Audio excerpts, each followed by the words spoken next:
Hello, I'm Isabellen, and this is Isabellen's Stories, Coffee, Smut Club, Stories for Adults, what have you. This is it. You are in the right place for the next chapter of Blue Blood.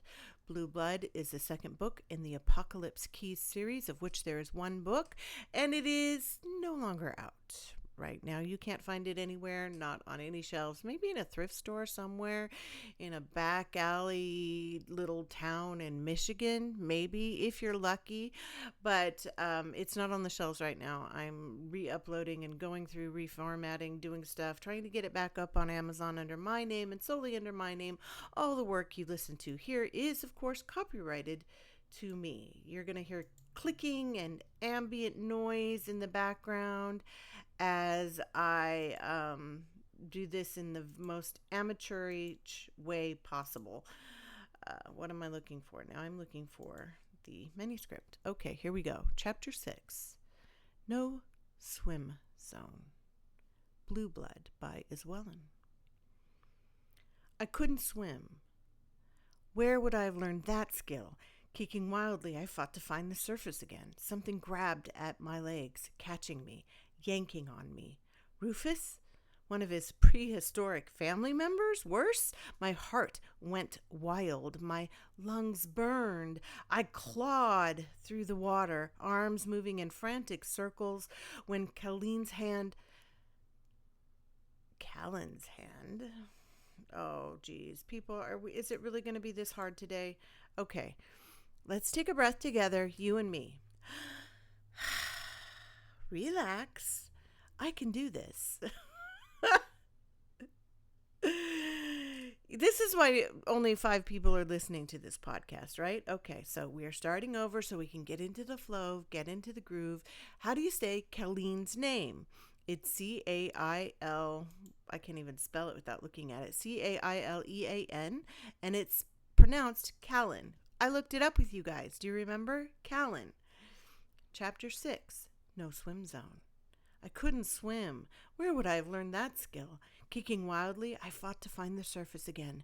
Something grabbed at my legs, catching me, yanking on me. Rufus? One of his prehistoric family members? Worse?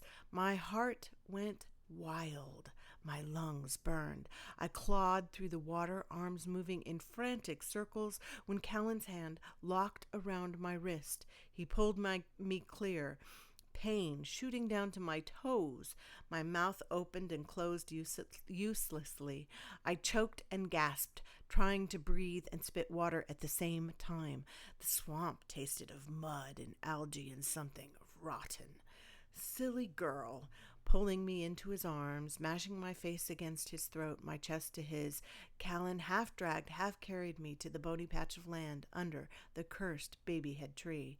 His body pressed tight against mine. I could feel muscles, flesh, blood, and heat. Man alert signals electrified every single nerve ending I had. What was this?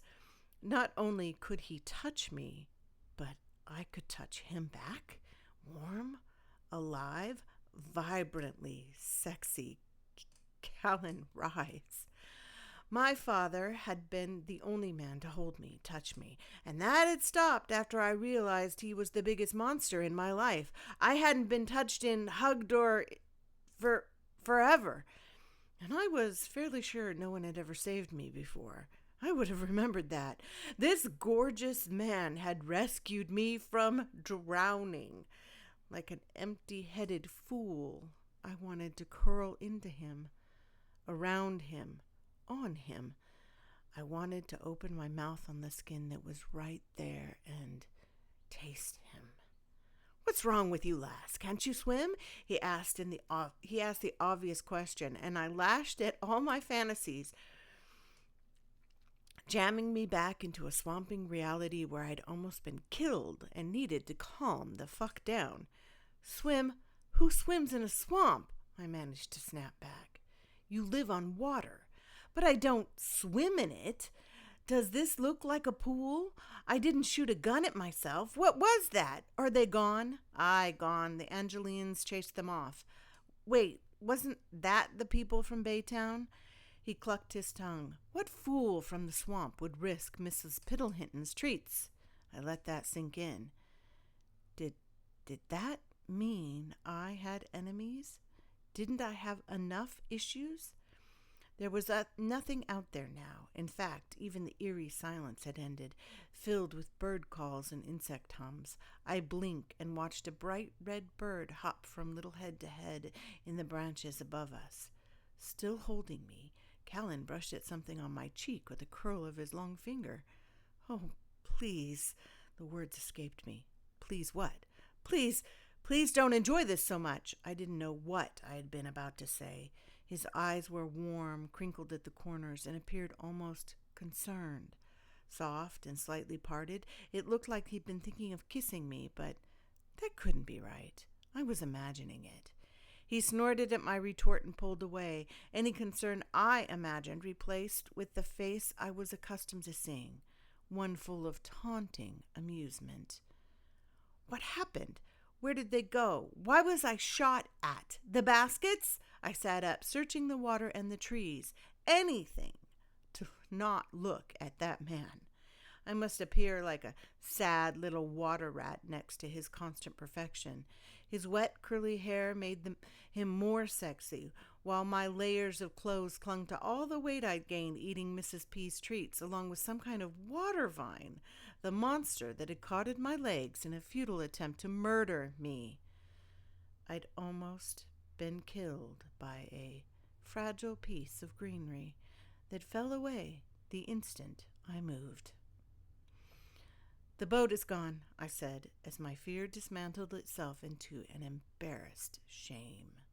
As if I'd done all of this on purpose, and the missing boat was my fault. That self-recrimination was like a gross little net in my head, squeezing me, demanding that I blame myself and apologize to the man who'd gotten dunked in the mud brine.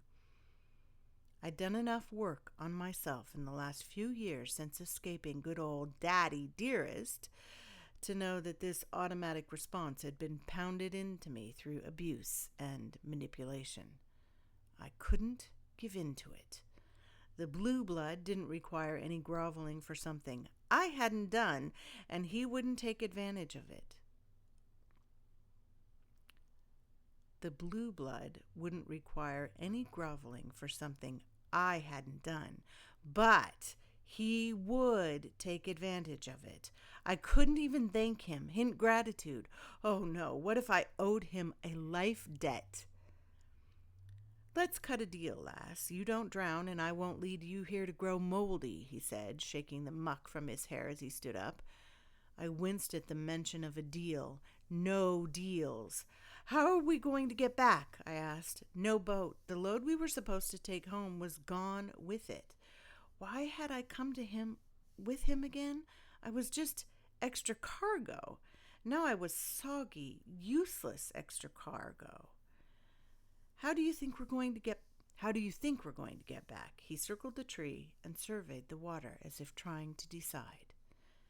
My clothes squelched as I followed after him like a lost puppy. He stepped into the water, looking down as if searching for something. It rose to his knees, then his thighs, stirring up the mud. I watched him, clueless. What was he doing? With one last step, he heaved himself free. Liquid shivered off his legs in waves of silver and light magic, leaving him dry and clean. Nice trick. "That's something we should take care of first," he said mysteriously, eyeing me up and down. "What?" I said. "Okay, human, strip." He took one more step, then his hands were on me, yanking at my jeans, making me stumble into his body, nearly pulling me to my knees in the process. "Hey!" I protested, trying to escape him as I felt my clothing give way. "Everything off there, lass." "What? Wait, no! I didn't agree to that!" I protested inanely, pushing at his hands as my clothing started to expose my white skin. "There's leeches in the shallows around this offering tree. Leeches on you." "Leeches!" And that is the end of chapter 6. Thank you so much for listening. I know there are a couple flubs in this. I should go back and fix them. Should. That doesn't mean I'm going to. Um, Thank you so much for listening. And you can also remember there is a page you can go to and click if you want to make changes. How do you feel about Noshita's name? You want to change it? How about Margot? Really, now is the time. If you don't like Margot's name, I need a new name. And so what would happen was you would vote to say on this page that I'm going to link to, you're going to vote to yes, I want to change Margot's name. I think it's $1.75 a vote. You will click the vote button, you will pay the money, and that will, even if I get 2 votes, I will have to consider changing her name. People already want to change her name, and if you want to comment and leave suggestions, I would love that. What would be a good name for a witch's daughter who is somewhat slightly Hispanic, but possibly Cuban descent? From the city of Old City, where there was a large Cuban population, actually. Um, but her daughter was not. Her father is definitely of some kind of Hispanic Cuban. I haven't really decided. South American descent. I know that Cuba and South America are different places. Okay, I am rambling. Forgive me. This is why I haven't decided. This is a work in progress. Help me progress the work. So you can click on the link. I'm a nut. I should really plan these things out, but you all know how I do it.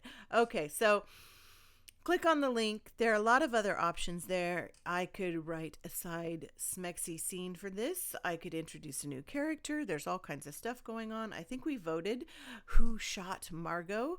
It was not anybody from the Red House. So now I need to do part 2. What happens next? I think someone's at the door. So my time to end. Check the links. This is copyrighted. What else should I say about this work? Thanks for reading. Have a great day.